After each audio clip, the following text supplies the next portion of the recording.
Di istana Hammurabi terkenal murah hati kepada rakyat jelata. Ia sering menyamar sebagai orang biasa dan berjalan-jalan di pasar. Ia ingin mendengar langsung keluhan mereka.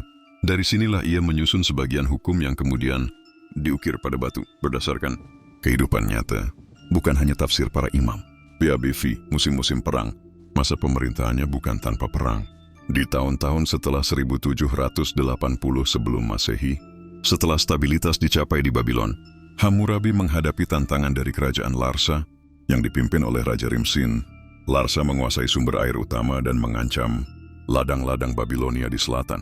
Dengan taktik diplomasi yang luar biasa, Hammurabi lebih dulu membentuk aliansi dengan Mari dan Esnuna, lalu menyerang secara tiba-tiba saat Rimsin lengah.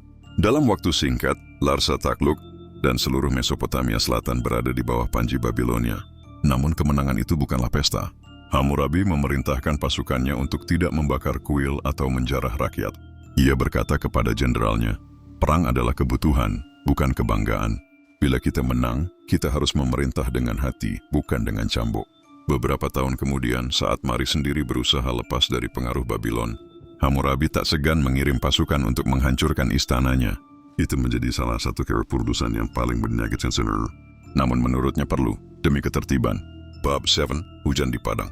Tahun-tahun senja kehidupan, Hammurabi diisi dengan pembangunan dan pemurnian, ajaran-ajaran yang ia wariskan. Kanal-kanal diperpanjang hingga menjangkau desa-desa terpencil. Ia membangun sekolah-sekolah bagi juru tulis, rumah penyembuhan bagi yang sakit, dan bahkan tempat perlindungan bagi janda dan anak yatim. Ia juga menguatkan hukum tentang tanah dan hak milik, menjaga agar bangsawan tidak semena-mena. Ia berkata dalam satu ukiran, "Bila seorang petani kehilangan ladangnya karena hutang yang dibuat oleh ayahnya, maka ladang itu harus dikembalikan, sebab tanah adalah kehidupan, dan kehidupan adalah hak yang suci." Para imam mencatat, dalam tahun-tahun terakhir hidupnya, Hammurabi sering berbicara pada patung-patung dewa di kuil, bukan sebagai raja yang memohon kemenangan, melainkan sebagai manusia yang bertanya, "Apakah aku telah berlaku adil?" Ia merasakan tubuhnya melemah, batuk yang tak kunjung sembuh dan gemetar saat menulis. Tapi pikirannya tetap tajam. Ia menulis surat kepada para gubernur di kota-kota besar, memerintahkan revisi atas beberapa hukum, khususnya mengenai perempuan dan anak-anak. Ia percaya generasi berikutnya harus lebih adil dari yang sekarang. Bab 8, Kematian yang tenang, warisan yang tak terpadamkan.